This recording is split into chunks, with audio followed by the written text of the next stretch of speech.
Hi లడ్లు జిలేబీలు నాన్న నా కోసం తెప్పించావా? మీకే కూర్చో. చెప్పాను కదండి, ఇంకా కుర్రతనం పోలేదు, మీరేం పట్టించుకోవద్దు. అలాగేనండి. చూడమ్మా దుర్గా, నువ్వెంతవరకు చదువుకున్నావు? నేను చదువుకోవడం ఏంటి, నాకు చదువు అంటేనే అసహ్యం. కాల్సా చదువుకోబా. ఒక్కతే కూతురు కదండి, గారాభంగా పెంచాను. ఆయన చేత అప్పుడప్పుడు కాస్త పొగరగా మాట్లాడుతుంది, మీరేం పట్టించుకోండి.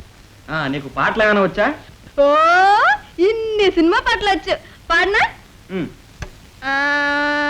పుట్టింటోళ్ళు తరిమేశారు, మెట్టింటోళ్ళు తరిమేశారు. కూర్చో కూర్చో. చెప్పాను కదండి, ఇంకా కుర్రతనం పోలేదు, మీరేం పట్టించుకోవద్దు. తమరు ఎంత కట్నం అడిగినా ఇచ్చుకుంటాను. మా అమ్మాయిని మీ ఇంటి కోడలుగా అలాగేనండి. చేసుకోకపోతే ఊరుకోను, ఈ లడ్లు తీసి మొక్కలు కొట్టేస్తాను. అయ్యా మర్యాదలు ఏవో జరగలేగా మేము వెళ్ళొస్తామండి. చెప్పాను కదండి, చిన్నతనం అని. తమరు అదేం పట్టించుకోవద్దు. అమ్మాయి తమకు నచ్చినట్టే. అయ్యా మేము ఊరు వెళ్ళి ఏ విషయం ఉత్తరం రాస్తామండి. వస్తామండి. ఉత్తరం రాయించండి. వస్తామండి. ఉంటారు.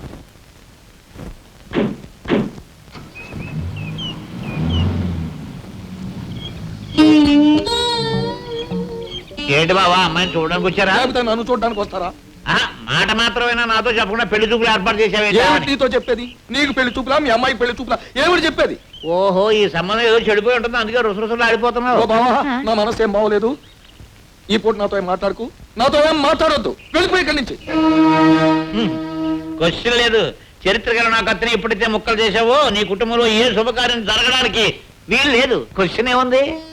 ఆ అమ్మాయిని పెళ్లి చేసుకుని అదుపులో పెట్టాలంటే ఏ సర్కస్ మేనేజర్ అయినా రావాలే తప్ప మామూలు వాళ్ళ వల్ల కరెక్ట్ గా చెప్పావమ్మా. చూడు బాబు, మీకు అభ్యంతరం లేకపోతే త్వరలోనే ముహూర్తం పెట్టుకుందాం.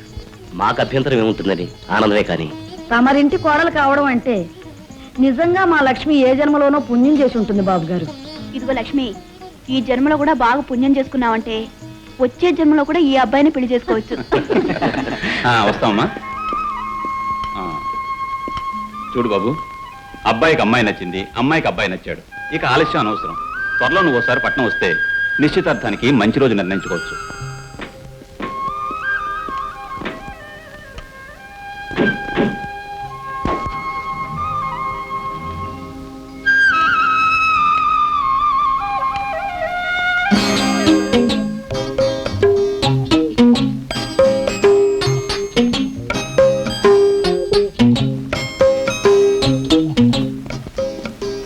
ఏంటే, అబ్బాయి అమ్మాయికి నచ్చాడు, అమ్మాయి అబ్బాయికి నచ్చింది అంటున్నావు? ఏ అమ్మాయికి ఏ అబ్బాయి నచ్చాడు? ఈ అమ్మాయికి ఆ అబ్బాయి నచ్చాడు. తోలు తీసేస్తానేమనుకుంటున్నావు? నచ్చకూడదా? నచ్చితే చేసుకోకూడదా?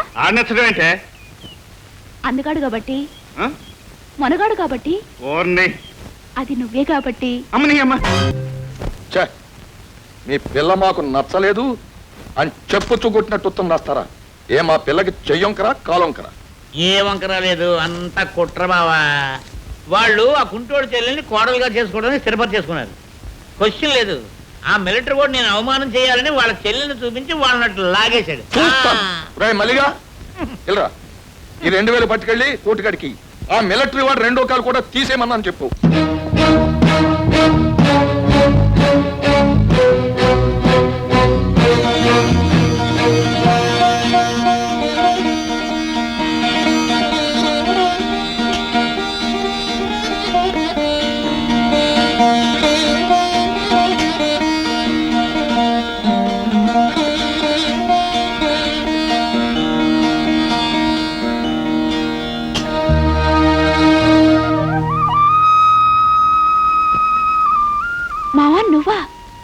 నాకు తెలుసు మావ నీ మనసు ఎలాంటిదో.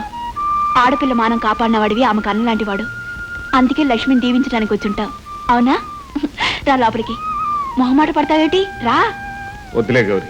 అదేమిటి మావా, చెల్లమ్మ నిశ్చితార్థం జరుగుతుంటే అన్న రావాలి, బహుమానం ఇవ్వాలి, దీవించాలి. ఇలా నిలబడితే ఎలా చెప్పు? రా. నేను దీవించానని చెప్పు. ఈ డబ్బు నా బహుమానంగా లక్ష్మికి. ఏం పని చేసావయ్యా కోటి? యముడు ప్రాణాలు తీయడానికి ఆ ఇంటికి వెళ్ళాడు అనుకో, అప్పటికి తాంబూలాలు ఉచ్చుకుంటున్నారని వెళ్ళిన పని మర్చిపోయి పెళ్లి భోజనం చేసి తిరిగి వచ్చేస్తాడా?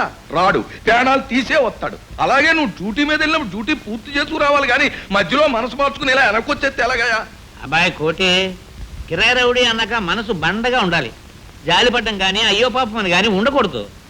క్వశ్చన్ లేదు, ఇక సెంటిమెంట్ అనేది ఉండకూడదు అసలు. రౌడీ అనేవాడు ఎలా ఉండాలంటే వారిని అబ్బా ఎలా ఉండాలో నాకు తెలుసులే, మీరేం చెప్పనక్కర్లేదు.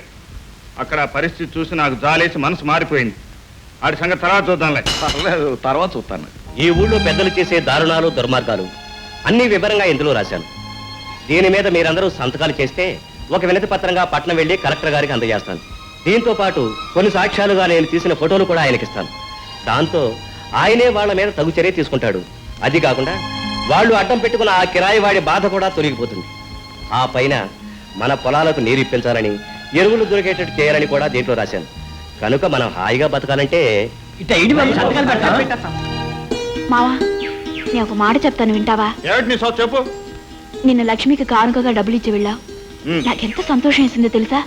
ఆ సంగతి లక్ష్మికి చెప్పేటప్పటికి వాళ్ళ అమ్మ లక్ష్మి ఎంత సంబరపడ్డారో. అందరినీ ఆనంద పెట్టే నువ్వు మంచి పనులు చేయక ఇలా డబ్బు కోసం మాయదారు పనిచేయటేమిటి? నా మాట విని కిరాయి పనులు మానేసి వారిని అబ్బా నేనేం చేయాలో ఏం చేయకూడదో చెప్పడానికి నువ్వే వస్తువే. కూర్చోబెట్టి అన్నం పెట్టి నీతి బోధలు చేద్దాం అనుకుంటున్నావా? తప్పైనా ఒప్పైనా నాకు నచ్చే పని నేను చేస్తాను. నువ్వు కాదు, నీ తల్లో జేజమ్మ చెప్పినా అనేది లేదు. ఇంకెప్పుడు ఈ విషయం నా దగ్గర ఎత్తొద్దు, గుర్తుంచుకో. బాబు బాబు నమస్కారం, తప్పైపోయింది. ఇంకెప్పుడు ఇలాంటి పొరపాటు మాటలు మాట్లాడను. నువ్వు కాళ్ళే విరగొడతావు, చేతులే విరగొడతావు, నీ ఇష్టం వచ్చినట్టు చేసుకో. చూడు, అర్థ ఆకలితో లేచిపోవటం మంచిది కాదు. వారిని అబ్బా వడ్డించు. అన్నయ్య, పట్నం నుంచి వచ్చేటప్పుడు నాకు గౌరికి మంచి రకం గాజులు 4 జతలు పట్టురావాలి. 4 జతలు ఏమిటమ్మా, ఒక మలారం పట్టుకొచ్చేస్తాను. తమాషా కాదన్నయ్య, ఎర్ర రంగు గాజులు మంచిగా పట్టురావాలి. అన్నట్టు మర్చిపోయాను, సన్నటి అంచున్న చిలకపచ్చ రంగు చీరలు నాకోటి గౌరికోటి మర్చిపోకుండా పట్టురా అన్నయ్య. అలాగేనమ్మా. పిచ్చి పిల్ల, పట్నం నుంచి నీకు మొగుడినే తీసుకొస్తున్నవాడు గాజులు చీరలు తీసుకురాడు. బాబు, అమ్మా. ఇదిగో లగ్న పత్రిక. క్షేమంగా వెళ్ళి లాభంగా రా బాబు. తప్పకుండానమ్మా. నేను వెళ్ళి నా చెల్లికే కాదు, ఈ పల్లెకు కూడా కళ్యాణం జరిపి సుఖశాంతలతో అందరూ పండుగ చేసుకునేట్టు చేస్తానమ్మా. ఇంతవరకు మనం చేసిన, ఇప్పుడు చేస్తున్న పనులన్నింటినీ వివరంగా కాగితం మీద పెట్టి కింద ఊరందరి చేత సంతకాలు చేయించాట. పట్నం తీసుకెళ్లి అది కలెక్టర్ గారికి ఇస్తాట. కలెక్టర్ ఏమో కొత్తవాడు, చాలా నిక్కచ్చైనవాడు. ఈ కాగితాలు కనుక ఆ కలెక్టర్ గారి చేతిలో పడితే మనం ముగ్గురం కటకటాల వెనక్కి వెళ్ళిపోవడం ఖాయం. క్వశ్చన్ లేదు కోటి, నువ్వు ఆలోచన చేయకుండా వెంటనే వెళ్ళి వాడు పట్టణం జారకముందే పొలిమేరలో వాడిని పైకి పంపించే బాబు. వారిని అబ్బా ప్రాణాలు తీయటం నా పాలసీ కాదని ఇదివరకే చెప్పాను. అబ్బా, మన అవసరాల కోసం పాలసీలు మార్చుకోవచ్చు కోటి. మార్చుకోను. సరే, తో పని చేయి. వాడిని ప్రాణాలతోనే పొలిమేరలో తీసుకొచ్చి మాకు అప్పగించు. ఇదిగో అందాక ఈ 1000 తీసుకో.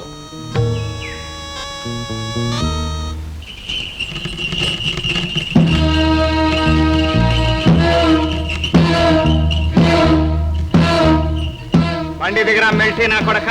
ఏ ఎందుకని?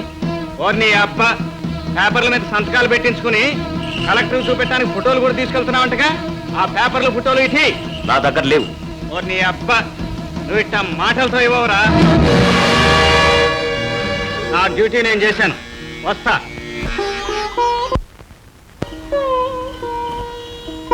అమ్మా లక్ష్మి, అన్నయ్య 4 గంటలకల్లా వస్తానని వెళ్ళాడు. ఇంత చీకటి పడ్డా ఇంకా రాలేదే. పట్నంలో ఎవరైనా తెలిసిన వాళ్ళ ఇంటికి వెళ్ళుంటాడమ్మా. ఎక్కడికి వెళ్ళినా వాడు ఇంత పొద్దుపోయేదాకా ఉంటాడా? నాకేదో దిగులుగా ఉందమ్మా. ఊరుకోమ్మా, కాస్త ఆలస్యమైనంత మాత్రాన కంగారు పడతావెందుకు? వచ్చేస్తాడులేమ్మా. కలెక్టర్ దగ్గరికి వెళ్ళాల్సిన నా కొడుకు మా కాళ్ళ దగ్గరికి వచ్చి పడ్డాం. గౌరీ, గౌరీ. లక్ష్మి, ఏమిటి లక్ష్మి ఇలా వచ్చావు? ఉదయం అనగా పట్నం వెళ్ళిన అన్నయ్య ఇంకా రాలేదు. చీకటి పడకుండానే వచ్చేస్తానన్నాడు. ఏమైందో, ఎందుకు రాలేదో అని అమ్మకి నాకు దిగులుగా ఉంది. అవును, సాయంత్రం అనగా నీడకెళ్ళిన దానివి ఇంత పొద్దుపోయిందాక ఇక్కడేం చేస్తున్నావు? నా మాటకేం గాని, చూడు, మీ అన్నయ్యనేం పిల్లి ఎత్తుకొని పోదులే. నువ్వేం దిగులు పడమాక. పెళ్ళింది పట్నం కదా, చెల్లమ్మకి ఏదైనా తీసుకొని రావాలని బజార్లో తిరుగుతూ ఉంటాడు. అంతేనంటావా? నిజమే. ఆ గౌరీ, మనిద్దరికి ఒకే రకం గాజులు తీసుకురమ్మని మా అన్నయ్యకి మరీ మరీ చెప్పాను. హే, ఎన్ని డజన్లను అడుగుతావేంటి? ఈ 2 మలారాలు ఇచ్చేయి. గౌరీ, సన్నటి అంచున్న చిలకపచ్చ చీరలు 2 తెమ్మన్నాను. నీకొకటి, నాకొకటి. నాకెందుకే, పెళ్లి చేసుకుని కాపురానికి వెళ్ళేదానివి నీకు కావాలి గాని. మా గౌరీ ఇది కట్టుకుందంటే ఈ చీరకే అందం వస్తుంది. ఇది ప్యాక్ చేయి. నేను ఇక్కడికి వచ్చి చాలాసేపు అయింది. ఈ పాటికి అన్నయ్య ఇంటికి వచ్చేసాడేమో. నేను వెళ్తా గౌరీ. చూసేళ్ళు, చీకట్లో జాగ్రత్త. వెళ్ళొస్తాను. చెప్పు. చెప్పరా మీరేం చేసినా సరే ఆ ఫోటోలు కాగితాలు మీకు దక్కవు. ఎలా దక్కవో మేము చూస్తాం. ఒరే కానివ్వండిరా. అప్పన్న తన్న మన్న అందరికి దండాలన్న సాగినోడి నోటు నిజం తన్నుకుని వస్తాదన్న. వారిని అమ్మ చిలక నా కోసమే కాసు కూర్చున్నావు అంటే ఉట్టు చేతితో రాలేదే. చూసుకో నీ కోసం చీరలు తీసుకొచ్చా. ఈ చీర నువ్వు కట్టుకున్నావు అనుకో బంగారు బొమ్మలాగా ఉంటాయి. గాజులు కూడా తీసుకొచ్చా. అన్నీ నీకేనే. వేసుకో. నీకేం కావాలో అడిగేసుకో. అన్నీ కొని పడేస్తా. ఇదిగో డబ్బులకు మనకేం లోట్లేదే. కావలసినన్ని డబ్బులున్నాయి. ఇదిగో తీసుకో. ఇంత డబ్బు ఎక్కడిది నీకు? సంపాదించానే. ఆ చాచయ్య గాడు గరుడాచలం గాడు మిలిటరీ వాడిని వాళ్ళకి అప్పగిస్తే డబ్బు ఇస్తా ఉన్నారు. ఉంటాడు కదా 4 బీకి ఆ పని చేసేసాడు. నువ్వు చెప్పేది నిజమా? రాము అని చావుగొట్టి ఆ రాక్షసులకు అప్పగించావా? వాళ్ళతను ఏమైనా చేస్తే మనకేంటే నష్టం? నూర్మి, ఓ నిండు ప్రాణాన్ని ప్రమాదంలో పడేసి మనకేమిటి నష్టం అంటావా? అసలు మనిషివేనా? అన్నయ్య పెళ్లి వారితో మాట్లాడొస్తాడు, తను ముచ్చటపడ్డ కానుకలు తెస్తాడు అని ఎంతో ఆశతో ఎదురు చూసే లక్ష్మికి వాళ్ళ అన్నయ్యకి ఏదైనా జరిగిందని తెలిస్తే అదేమైపోతుంది? తన కండ ఆధారంగా ఉన్న కొడుక్కి ఏదైనా ప్రమాదం జరిగితే ఆ తల్లి బ్రతకలుగుతుందా? వాళ్ళ గురించి నువ్వెందుకు ఆలోచిస్తా? జాలి దయా లేని బంటలాంటి నీ గుండెకి ఆ తల్లి చెల్లెల బాధ నీకు తెలియదు.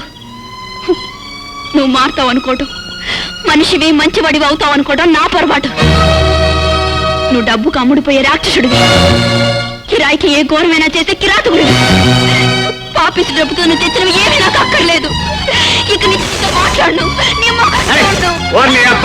ఆపాయి బాబుడు. ఆ మిలిటరీ వాడికి ఏం జరగకుండా వాడి చెల్లికి తల్లికి దక్కాలి. అంతేగాని గోల. ఇప్పుడే వెళ్ళి ఆయన భద్రంగా తీసుకెళ్ళి వాళ్ళకి అప్పగించి వస్తాను.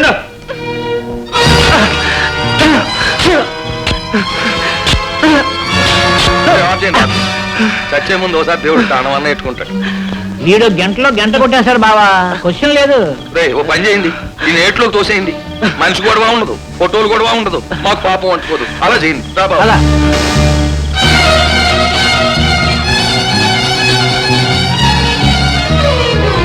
ఆ మిలిటరీ వాడి బండలా కొడుకు నోరు మెదపకుండా మౌన వ్రతం పట్టేశాడు. సరే ఎట్లో దోసేమని జలాన్ని పురమాయించి. ఏంటి క్వశ్చన్ లేదు. కాసేపట్లో జలపాతంలో పడి పైకి వెళ్ళిపోతాడు. ఓ నీ అబ్బా